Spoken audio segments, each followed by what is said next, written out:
Hi, guys and girls. I hope you're all well. Welcome back and thank you for your time here. Thank you for your comments and email. And thank you to those who bought me a coffee. As you all know by now, it is my policy not to thank people by name on the channel.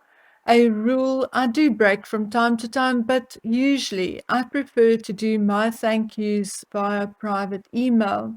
However, if I have not gotten to you all this week, then I sincerely apologize. I had a bit of an off day yesterday with a dodgy stomach and blood pressure a little high, so I decided to take the day off and just rest a bit, mostly staring at nothing or just sleeping. Anyway, guys, you are great. I truly appreciate your support, and believe me, I don't miss a single thing of what you guys are doing for me, and I'm truly grateful. So, what are we going to talk about today? I don't really know. I've done some schematics and notes for a video that I wanted to do, but I don't really feel like it today. I think a good old rant of sorts will suit me better today. So, I see William's speech made in Jamaica is receiving a bit of a backlash. Now, you guys know that I do not hesitate to criticize any of the royals on things they say or do. But I've now read William's speeches over and over and in different articles, and for the life of me, I cannot see where he went wrong or what he said that was so wrong. He, after all, acknowledged the wrongs of slavery, and he offered his and his wife's continued friendship and support, regardless of whether Jamaica decides to abolish the British monarch as head of state or not. What more was he expected to say or do? I hate how matters are being twisted to suit a certain narrative. For example, how the photographs of William and Catherine greeting the crowd on the other side of a fence is now supposedly a reminder of colonialism and white supremacy. And in reality, that is utter nonsense. They were at a football stadium, and the fence was erected long before their arrival to prevent crowds from running onto the field and from balls disappearing into the crowd, etc. William and Catherine could have stayed on the opposite side of the field and haughtily waved at the crowd, but their love and appreciation for the people there made them cross the field and actually touch the people. I have honestly been waiting and watching for a misstep from the Cambridges during this tour, but I truly could not find any. And I'm really so sick of all this fake, false, conjured up narrative the mainstream media so love to turn into headlines. My grandmother and her mother, brothers, and sisters were in a British concentration camp. The Anglo Boer War, or the Second Boer War, lasted 2.5 years, I think, a time when half of my ancestors were killed or had their homes or farms burned down, where illnesses broke out in those camps and many broken people had to rebuild their lives. The other half of my family, the Grants, came to South Africa because of the war. And after the war, my great grandfather stayed, married an Afrikaans woman, and the rest is history. Now, should I have had the same mentality as some other people in this world, I would have had triple their reason to hate the British. My maternal side suffered in concentration camps. My paternal side was Scottish and, in a way, forced to fight a war they felt they had nothing to do with. And thirdly, a very distant relation, yet prominent in my bloodline, Mary, Queen of Scots, was beheaded by the English. But you see, I have two very firm beliefs. One, that we have to acknowledge the past in order to learn from it. And secondly, that each generation should look forward and follow its own destiny. There is a very good reason why our feet point forward and not backward. It is so we move forward and not backward. Instead of anger and resentment, I actually feel a kinship with the English.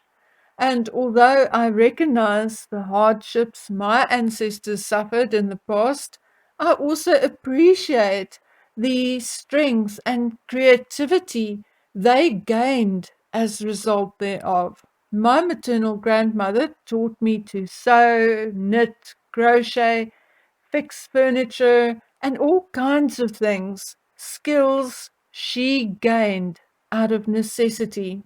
My paternal side taught me to respect others, question everything, and that respect is earned. In England, I forged lifelong friendships. Friendships I feel was forged in blood and mutual interest and respect. Friendships I have not been able to forge in my own country, my country of birth. I recognize the traditions and culture being upheld by the monarchy and appreciate it when others may consider it frivolous.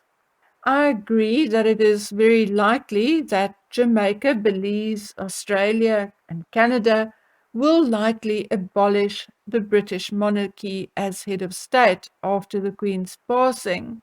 And that in itself does not upset me. I feel it is the right that the people should have a head of state chosen by the people, someone who, whether in a ceremonial position or more, will be there, present in the country to address issues as they arise.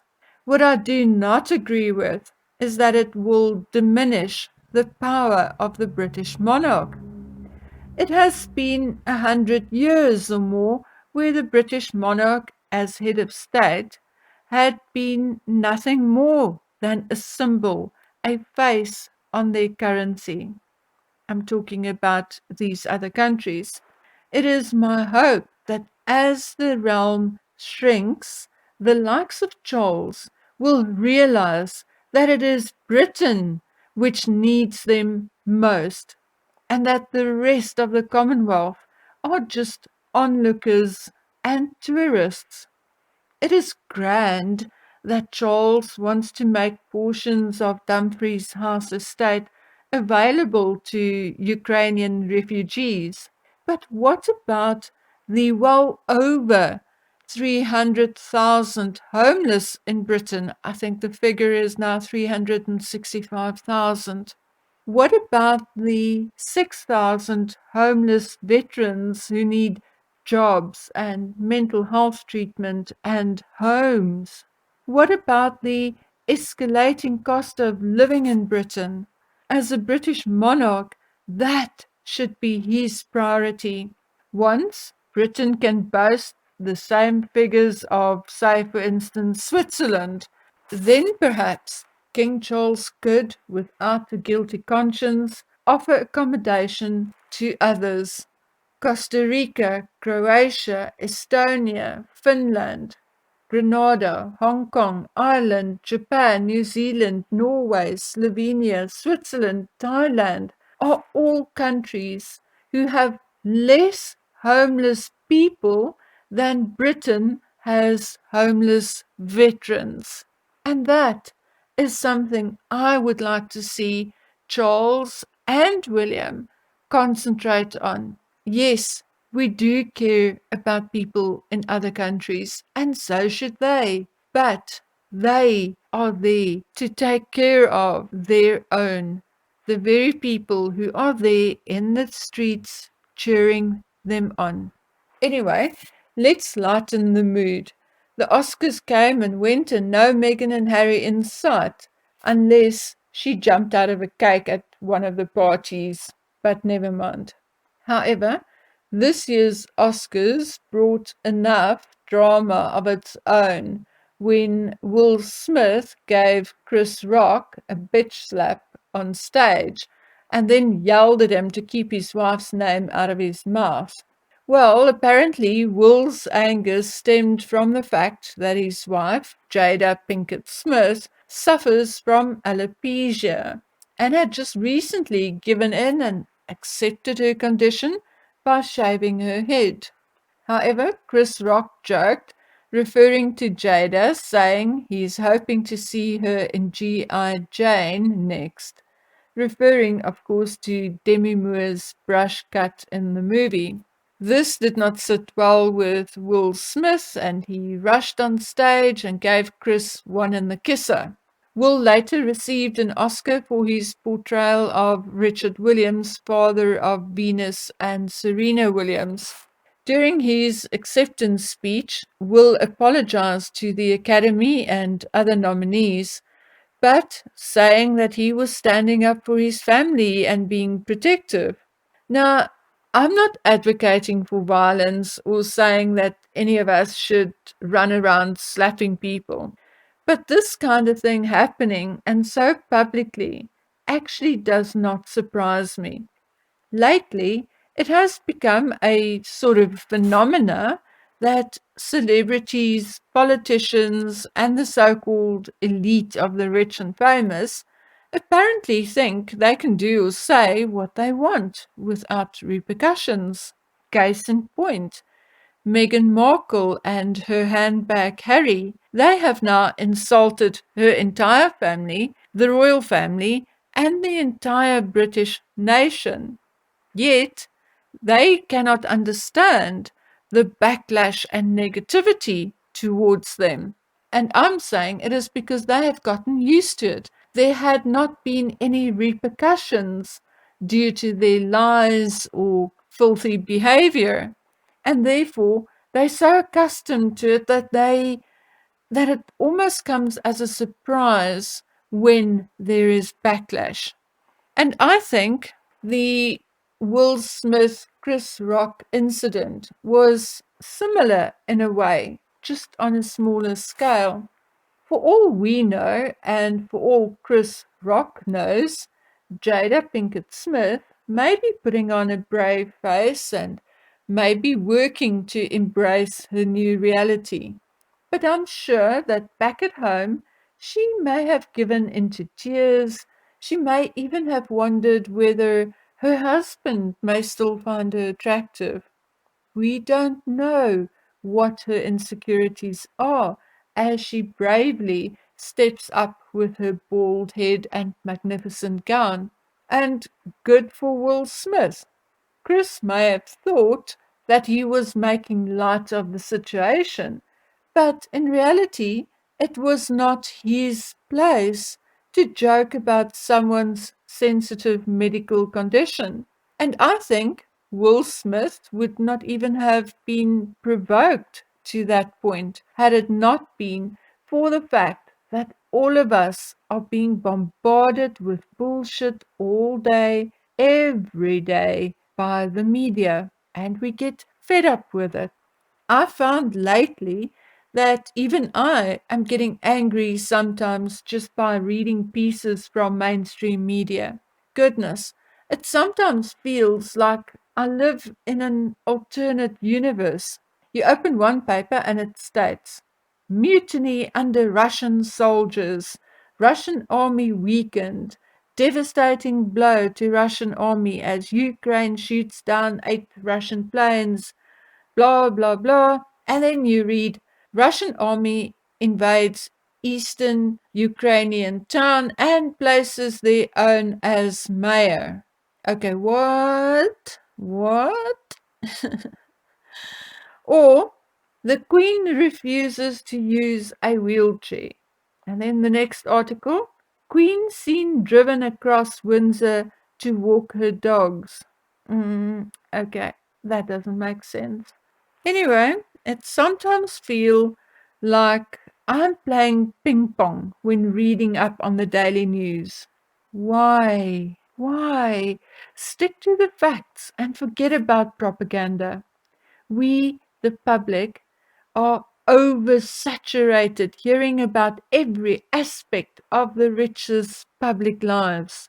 Charge Hunter Biden for his collusion and all his crappy deals and send him to jail. Why tell us about his private life and drug taking, etc., etc.? It's not going to change the actual situation. Stop giving Harry Windsor a platform to spew his woke mental health crap and tap, and stop telling us about every phone call he's made and every Zoom call and his underwears, skid marks and all over the floor. We are sick of it. What matters is that he is disloyal to his queen, disloyal to his country. He's lying about the births of his children, and for that, he should be taken to task and lose his titles. And that is it. That is what we should be discussing when it comes to Harry Windsor, and not his underwear or his Zoom calls or his woke mental health BS that he puts out alongside Better Up. If that's what he wants to do with his life and how he wants to earn a living, let him do it. Don't rub our faces into it. We're sick of it.